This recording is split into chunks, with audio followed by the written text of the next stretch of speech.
girlfriend and I, this last week, we just celebrated our 2-year anniversary.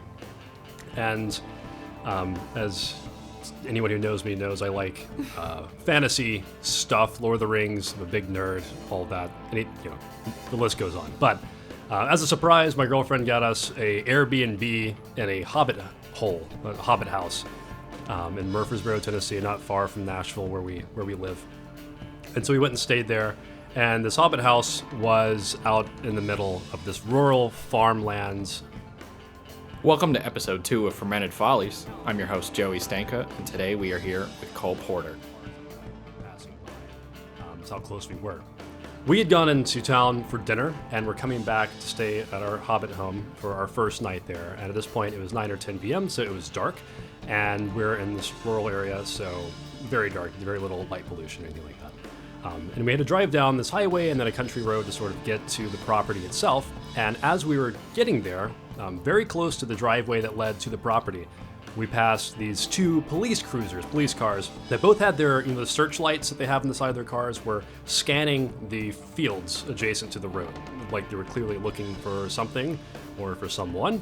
A little out of place, especially so close to the Shire, which is not usual. Anyway, we continued on to the hobbit home, and because it is a hobbit home, it's made of dirt and it does not have any plumbing.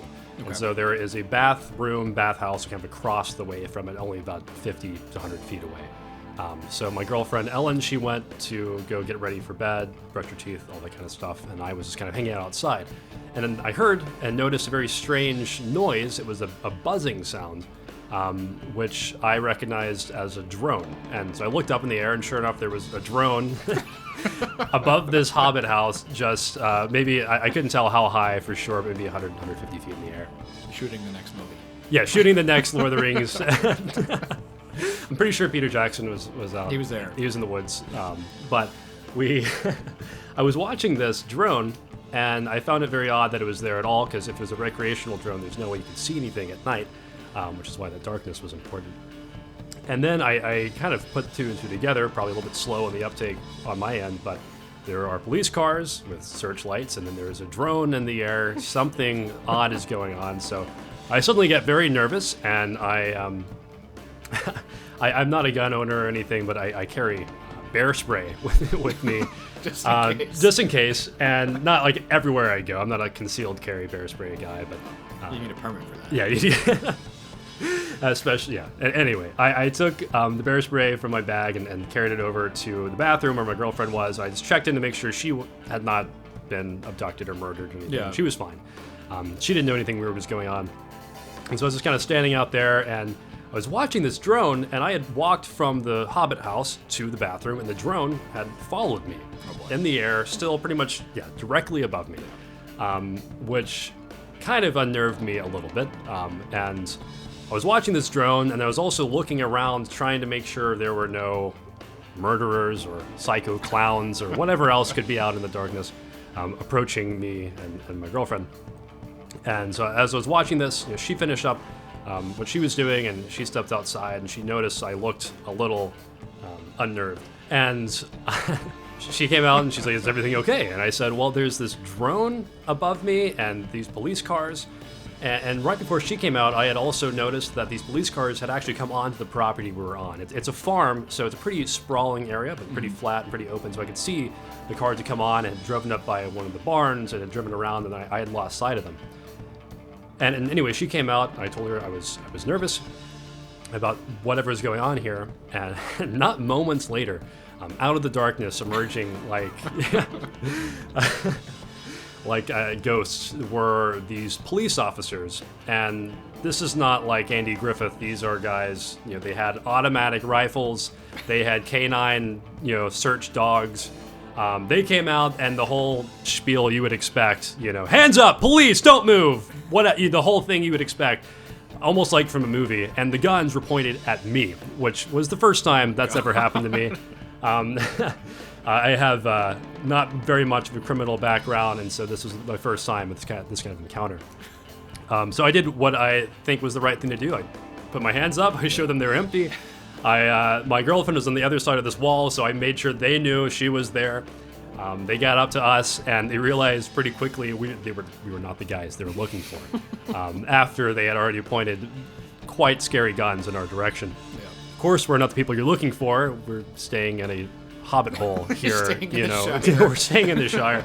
We are certainly not whatever criminals it is that you're searching for. They just didn't say anything, so I was like, after they established we weren't the people they're looking for, I had asked them. Cole went on to say that the police were simply looking for a group of men who had fled a bloody accident on Interstate I-24, not far away. And after that, they pretty much packed up their dogs and guns and went on their way. One of them stood around and made sure we were okay and calmed us down, which was very nice of him. Wow. But went on their way. So anyway, that was the time we were confronted by armed policemen outside of a hobbit house in Murfreesboro, Tennessee. This is Fermented Follies, and today we are eating kielbasa sausage.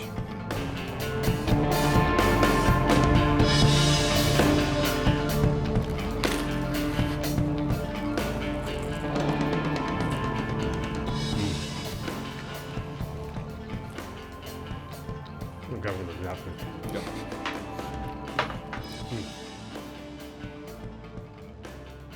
My name's Cole Porter, from Nashville, Tennessee, which is where we are now. Originally from Nashville. Originally, yeah, they call us unicorns. Not many people originally from Nashville. Yeah, a lot of transplants, a lot of new people, and I think a lot of the Nashvillians went off to do other things elsewhere. But I'm in my home court, baby. There you go. Staying here. Can you tell me a little bit how the city has changed in the last, well, since you can remember it? Yeah, from Nashville. I did my undergrad college stint in the middle of nowhere, Tennessee, at a little place called Swanee. And I studied economics there, discovered that I didn't want to be a professional economics guy, so I started bartending instead. And it's been a very good decision for me so far. And where do you bartend currently? So I'm currently behind the bar at Corsair Artisan Distillery here in Nashville, over in the Marathon Motorworks building. Cool. So back to growing up in Nashville, what is your biggest tourist pet peeve of living here?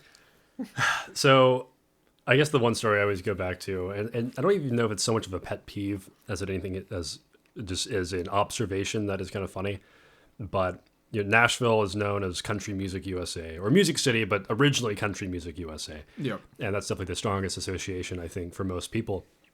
And I actually went to high school, like in the middle. Went to high school on Broadway. And Really? If you don't know, Broadway is where everyone goes to party in Nashville. Lower Broadway specifically. I went to school on Upper Broadway, which is literally up a hill from Lower Broadway. What school did you go to? I went to Hume Fogg Academic Magnet School. Okay. That's what it was called, the full title. It looked like a castle. Which is cool. Something I'm definitely into, clearly. But I also ran cross country, and what we would do often is a lot of our runs from the school would take us through Lower Broadway, and so we would have to go down through the honky tonks, through the bars, and weave our way through the tourists.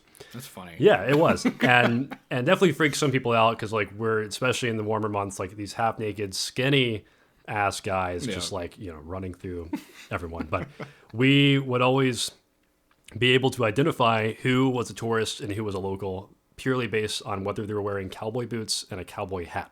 Yeah. Because that's one of those essential purchases, I guess, if you're visiting Nashville, is you have to get some of those and then go down on Broadway. And I've never understood why those are essential, because you go to those boot shops and those are not cheap. They're not. No, I've never seen $150, $200 exactly. a pair. I couldn't imagine. Maybe they're renting them. Maybe. There might be a market. I don't know if there's a rental market for boots. If there's not, there's a side gig for us. There you go. I think that's honestly, again, not a big pet peeve necessarily, but it's one of those things I've always noticed. But beyond that, I mean, these days it's just whether people are following mask mandates and whether just being friendly or not. A lot of people come here to party and just kind of like treat it like a place to party and trash and then move on. And it's a clear difference as to who does that and who does not. But I guess it's fairly general. So today we are eating, just to visualize in people's ears, we have a homemade kielbasa sausage that I made, ground the pork and everything. I'll go through that obviously at the end of the episode. We have the lemon dill sauerkraut that was also featured in the pastrami sandwich from the previous episode, and as well the lacto fermented mustard, kind of as I guess people call them accoutrements. And then additionally, we have some fig preserve. A shout out to Trader Joe's, the Irish porter soaked cheddar, which is really good. Just trying to bite at that. It's a little funky, a little bit is. real earthy, but it's good. And then this, I honestly forget what it's called, but it's like a hybrid cantaloupe honeydew melon. Interesting. Yeah. Canadu. I don't remember what it had a name on the sticker, but I threw the sticker out. Yeah. Interesting. Days ago. You know, I'll be honest, I'm usually not a fan of cantaloupe or honeydew, so I'm interested maybe this This two could be it negatives for will you. make it positive. Yeah. Yeah. Oh, that's pleasant. No, I definitely still, I get it's in the family for sure. When I bought it, I thought it was cantaloupe. Yeah. And I cut it open and it was green. I'm like, well, that's not cantaloupe. Something's not right. Pleasant surprise, but I actually like it a lot, so I think I'd buy another. Yeah, there you go. Whenever you do, let me know what it's called. Yeah, for sure.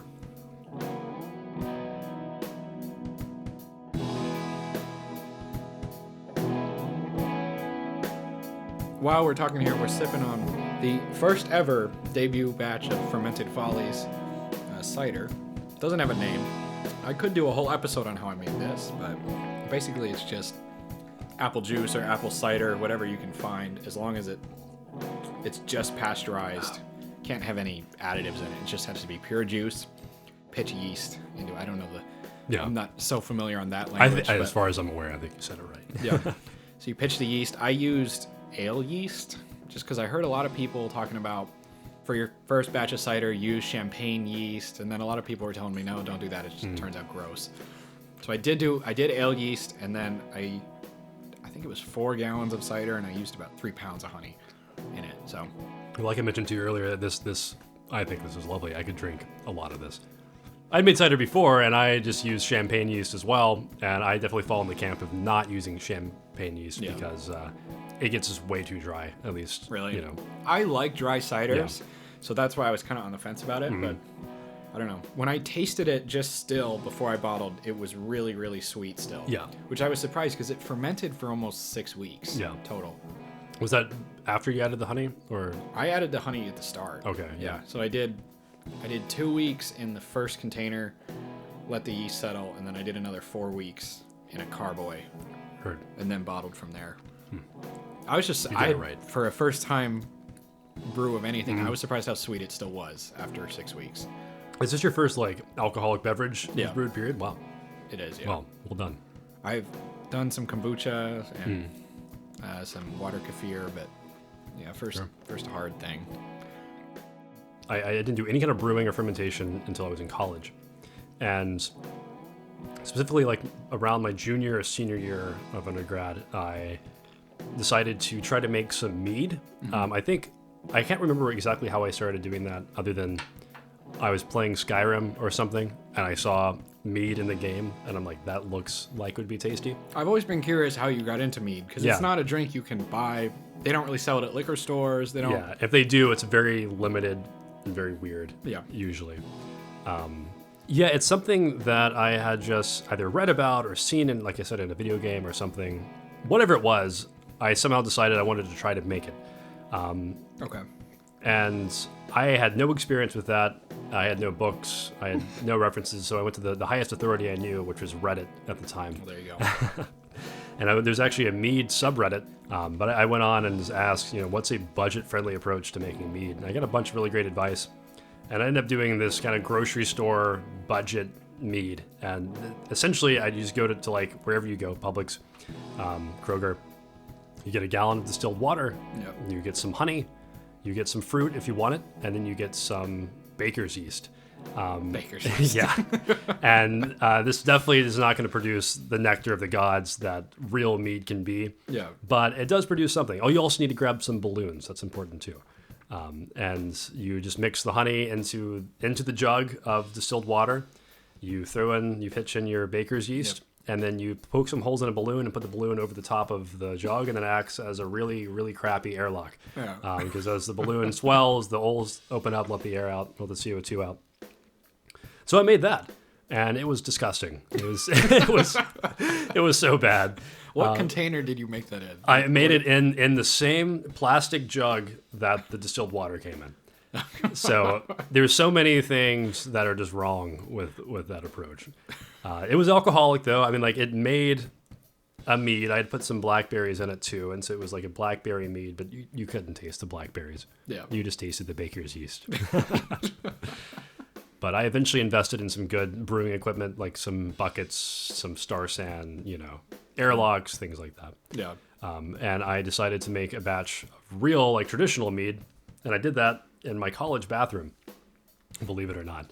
My senior year, we had an extra closet in our bathroom that had no purpose, and so I dedicated that to be my brewing closet. We called it Cole's Closet, and I made some mead there, 5 gallons of it that I bottled and ended up aging for about a year and a half. I drank the last of it a few months ago, sadly, but it ended up being very good. And if there's anyone out there who's interested in making mead or anything like that, time is your friend, because that one also was not very good at the beginning, but got better. Got better.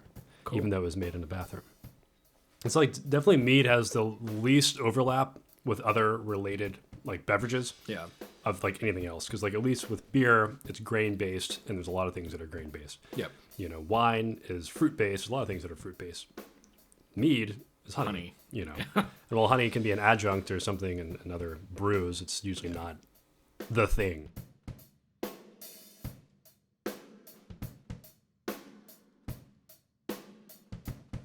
After a few splashes of the Fermented Follies Batch 1 hard cider, Cole and I decided to dip into a homebrew that he had brought along, a mead. Yeah, so this is called Tej, and Tej is an Ethiopian honey wine, so essentially an Ethiopian mead. And I only know about this because one of my best friends, Michael, we're playing D&D with him later. He is from Ethiopia. He grew up there. And I had asked him once about traditional Ethiopian fermented beverages, and he talked about Tej, an Ethiopian mead. And what I did with this is I threw some gesho sticks, which are literally sticks from, I guess, a gesho plant, and they act as kind of a hop for this, like you would find in most IPAs and things like that, but very different in terms of they're not actually hops, they're sticks. Yeah. But I had that in there with some oranges and just let that ferment, kept all of that in for the primary fermentation. And then when I racked it off, I just let it finish without those in there. And then I carbonated it in the bottle. Cool. And now we have this. What is your favorite go-to cocktail? So right now, and as of the last few months, my go-to, at least like if I'm at home or if I'm at a bar myself elsewhere, ordering a drink or making myself a drink, I just go to a Negroni usually. Really? Yeah. Negronis are good. Negronis are great. Yeah. I recently figured out it was worth batching some Negroni. I just made a larger quantity and kept it in a wine bottle, so I don't have to mix it every single time. Yeah. And it was a good move. But yeah, Negronis for me just strike a lovely balance of, it's refreshing, but also there's that nice like bitterness from the Campari, and and it's just really nice. It makes me happy.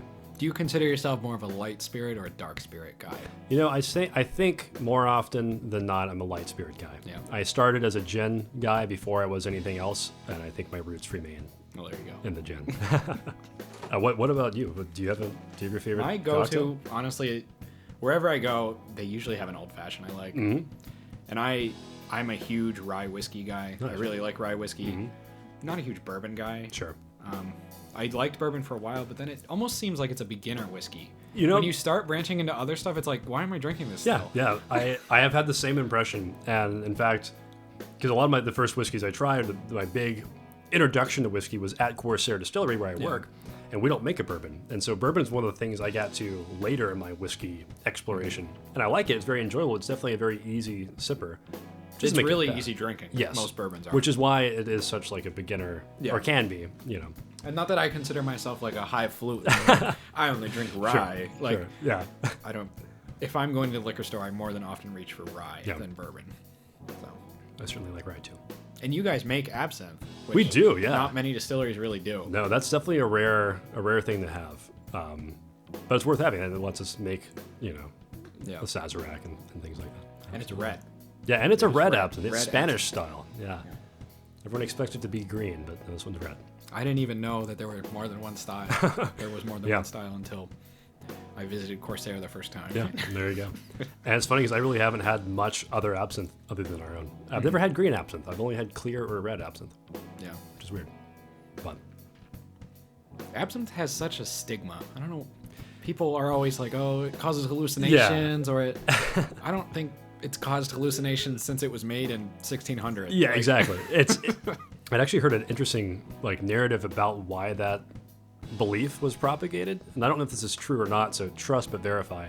Yep. But essentially, in Europe back in the 1600s or whenever it was, wine was the most popular beverage until there was a blight that knocked out all the grapes, and so the prices of wine skyrocketed as a result, the supply and demand, and so everyone started drinking absinthe instead because it was cheaper. And then by the time the grape harvest normalized and then the wine prices normalized, everyone was already in the habit of drinking absinthe, so the wine industry, all those folks involved in that, basically spread the rumor that absinthe made you see things. And that spread all across the world and resulted in all of the bans that we're aware of now.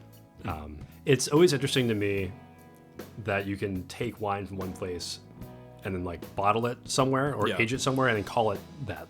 Taking a Spanish wine and aging it in France, now you have a French wine. And there's so many different rules with that, and a lot of it's not even regulated. Exactly. So it's just, I don't know. It is bizarre. I mean, I like wine, but I don't know. I think people think too hard about it. Yeah, for sure. Just find something you like to drink and go for it. I agree. You can always go so deep with all of it, but I think you're right. Yeah. If you like it, drink it. There you go. You're a beer guy. Yeah. I think so. Stella Artois is my go-to if I'm out and just need I just want a good domestic beer. Something reliable. Yeah, that's my go-to. But otherwise, I mean, I've definitely gotten familiar with a lot of local craft beer around Nashville. I mean, there's great craft beer everywhere you go. I think the best beer I've ever had, though, there's a place in New York City where I lived for a period of time, but there's a place called Minetta's Tavern. Really, really fancy, really nice place. I went there with my mother once, and we had a beer that was called Hell beer, like hell. I think there was an E at the end of it. But it drank a lot like a wine. It may have been even closer to a barley wine than it was a beer. But it was the most delicious, smooth, easy, refreshing. All the good things you could get from a beer was in that bottle. That's awesome. And we could never find it again. Really? In fact, I'm wondering if it was even a fever dream. It never really happened. But it was so good. That mustard is potent. In a good way. So, the same mustard we had from the pastrami sandwich. It's kind of like the leftover of that. I can see how this would be a star on a pastrami sandwich. It's real. It's almost like horseradishy, like I said in that other episode. It's got that real bite to it. It absolutely does. Yeah. And I think that's probably what I was actually thinking is this is horseradish. Although I can put it to words. I didn't really know this till after, but mustard heat is all controlled by the temperature of the water when you add it. When you add it to the mustard seed. Really? Yeah. So the colder the water is, the hotter it's going to be. Huh. Yeah. What is that because it retains more of its mustardiness if you do it the right way? Or? Couldn't tell you, to be honest. I have no idea why it does that, but so I actually used ice water. Yeah. And I think that's why why it's so. Yeah. That makes sense.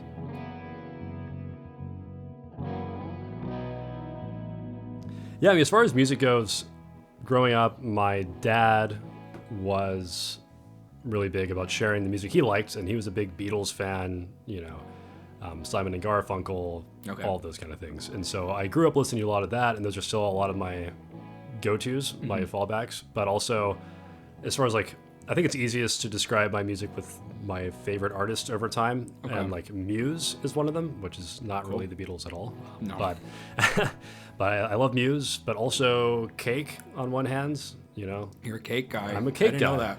Yeah, it's weird. I don't listen to them very much these days, but for a while they were my favorite band. But then so was the Avett Brothers. Yeah. And so I think more often than not, my kind of central, I kind of gravitate towards classic rock, but also folk Americana, but then I also venture out.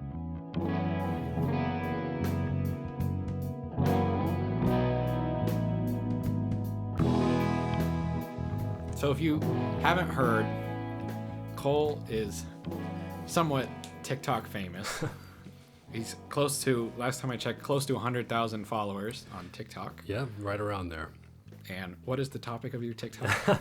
So my TikTok is a very strange one. I had never even had a TikTok until I decided to make this one. I'd never even been on TikTok. But I decided to make a Dungeons and Dragons themed TikTok account that was everything about D&D. And I started that back in October. And over time, it's evolved a little bit further away from just pure D&D, but it's all definitely within the theme. Still, just nerdy, weird stuff like that. But yeah, I originally was just talking about D&D magic items, D&D stories, tips for DMs, things like that. And I started doing some other stuff here and there. I do a daily video that involves rolling a 100-sided die. That has actually been the source of most of my followers, which sounds crazy, but... Go check it out. He throws this thing like hundreds of yards away from himself and has to go find it. Yeah, it's pretty absurd things I do with it. But I'm doing that until either a 1 or 100 occurs, and it's been something people enjoy following for whatever reason. It's been fun to do too. So I do that, and then I throw some other things in there as well. Sometimes D&D, sometimes just what other weird ideas come to my head. Cool. But yeah, I got into D&D only about a year and a half ago. I'm actually pretty new to the game, all things considered. I didn't know that. Yeah. The way that you DM, I would never have guessed that you've only been doing this for a year. Oh, thank you. It's something I got into. It's something I'd always been interested in playing. Never had an opportunity until I was at Corsair. Had some coworkers who invited me to play, and I'm still playing with them almost 2 years later. But I got into that and kind of fell in love with it. It hit a lot of the marks that things I enjoy doing. So it's something I got really into for quite a while. And it's such a cool thing. If you've never played D&D before, it's worth checking out. I know it seems nerdy, and it is. It is nerdy, but it's awesome. It's awesome, yeah. Yeah. There's not many other ways to express creativity in that way. Yeah. It's if you're not familiar... D&D, yeah, it's just like collective storytelling with a bunch of friends. There are some rules and limitations set in, so there's some actual, limitation of what you can do. If you ever played when you were a kid, like action figures or whatever, and you try to kill your friend's dude, and he's like, no, I have an invisibility shield, and then you're just arguing about whether something happened. Like D&D just solves all that for you, for adults. But yeah, it's such a fun, like you said, creative outlet. Yeah. For me, I really liked it about your campaign because you started us all the way at the bottom. Yeah. Level 1. Because I know a lot of DMs will just up people to level 3 just to start, because that's when you really start to get a lot of add-ons to your character. But I think starting at level 1, you really learn your character really well. And I think it's more rewarding when you start getting cool stuff, new abilities and whatever.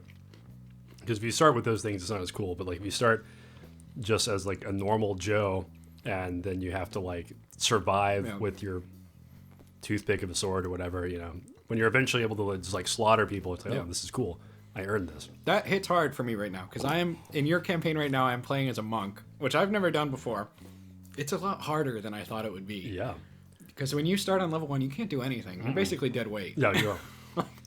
Monks are one of those classes that at the beginning you are literally what you think of a monk. You're just like a dude in a robe. Yeah. You can punch some people. That's about it. By the end, you're like a god. You can fall forever. You can climb walls. You can catch arrows and throw them back at people. You can do things that are insane. So it's definitely the curve is different. But I think in the end, your character is going to be a boss. Well, I'm hoping so. I can't wait to see I play a really weird character. He doesn't talk a lot. He's a drow. Yeah, Joey's character is a real big cloak. Yeah. We've been getting glimpses of your character, but he is I'm playing it close to the chest. Yeah, you are. I don't like to give a lot away. Yeah.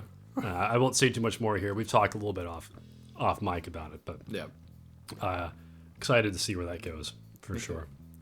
I think the hardest thing about D&D, without a doubt, is not learning the characters. It's not the role playing. It's not the rules. It's finding time to play with other people. The schedules are the hardest part. I feel like everyone in D&D campaigns, they usually are very different, do very different things in their life. They definitely do. Yeah. At least in our campaign. So, if you had to pick what type of character to play right now, what would it be? Ooh, right now, I'd play an artificer, Okay. which is it's like a wizard, but who can. It's like an engineer wizard. They can make little robot guys, and they can enchant things, and they're just like so utilitarian. But they can also make guns and like other weird creations that are just very. You can be very creative with that, and I think it'd just be badass and fun to do. So That's cool. yeah. Question number 2 would be, any advice for people looking to get into D&D? The hardest thing about playing D&D is you usually need someone who already knows how to play because there's a lot to learn. You need someone to run the game, people to play with. If you don't have that, if you don't have a person you know, welcome to the internet. There are so many people out there who will teach you, who will take you under their wing. You can play games online. It's a great way to learn because there's people who go out there and play games just for new people, and they're usually very happy to take on new people under their wing. So look out for that. Try to find people online because there are plenty just like you. Advice for people looking to start DMing. So if you're wanting to start DMing, if you've played before, what I would say is start with a simple published campaign, something like the Lost Mines of Fendelver, which if you've played D&D before, you may have heard of or at least encountered. It's a pre-written campaign that you basically run the players through. You still have to do a lot of heavy lifting on your end, but you don't have to write up lore and character names and design dungeons. It's there for you. It's short, it's sweet, it's easy, and it's a hell of a lot of fun. And so I definitely start with something like that. Just remember that not everyone is a professional D&D podcaster or anything like that. You're not going to make, the most cinematically, it's going to be fun. As long as everyone's having fun, that's all that matters. Yeah. Set your expectations to that. If you're having fun, you're doing a good job. Yeah. And that's all that really matters.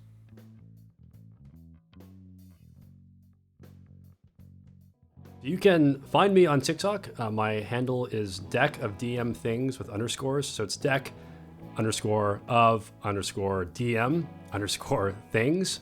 You can also probably search Cole Porter and you might be able to find me that way as well. Yeah, I'm there, and I'll actually might be starting to do some streaming soon as well. So cool. You can find links to that from my TikTok as well. Thanks for being on the show today. Joey, thanks for having me. This has been awesome. This has been fun. Yeah. Great talk about all things beer, wine, mead, sauerkraut. And I don't think we gave it enough credit, but the sausage you made has been incredible. I've been eating this the whole time. Well, thank you. And highly recommend breaking into Joey's house and taking a sausage. Just kidding. Don't do that. Don't break into my house. Well, stick around. We'll have the recipe afterwards so you can make your own homemade kielbasa sausage. And thanks for being on here, Cole. Thank you so much.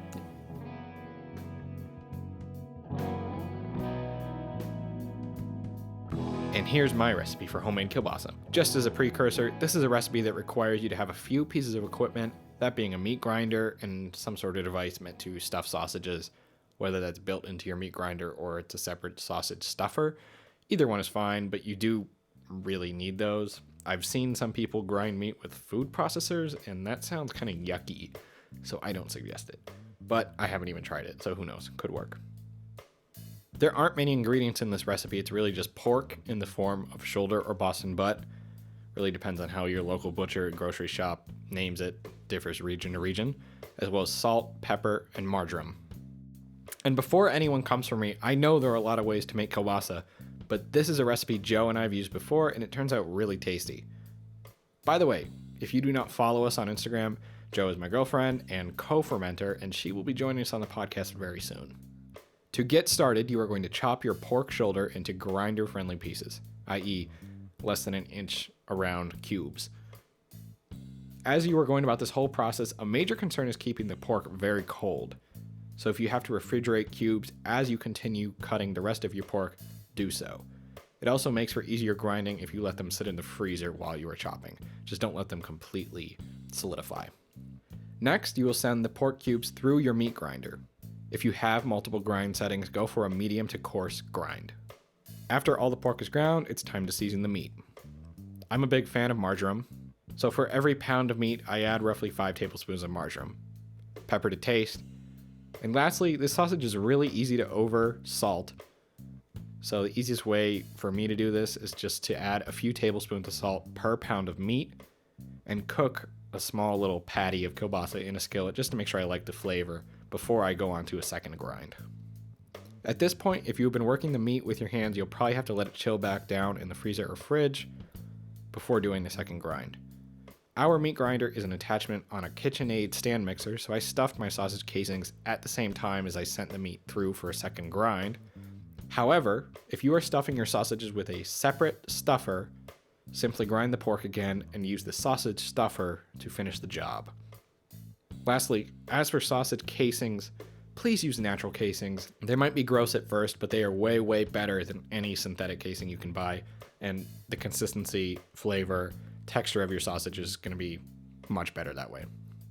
These sausages are great grilled, boiled in beer, put on a bun. You could do what we did, charcuterie board. Delicious any way you eat it. All around good sausage. Thanks again so much for listening, guys. I hope you enjoyed our interview with Cole, and I hope you try out some sausage making of your own at home. This episode was recorded, mixed, and produced by Checkmate Creative in Nashville, Tennessee. Fermented Follies is a member of the Rock and Jouv podcast network. Find them on YouTube to check out all their other great shows. The music in this episode features performances by Ashton Rock and Stephen DeRose. Make sure you follow us on Instagram. That is fermented_FOLLIES. Fermented Follies.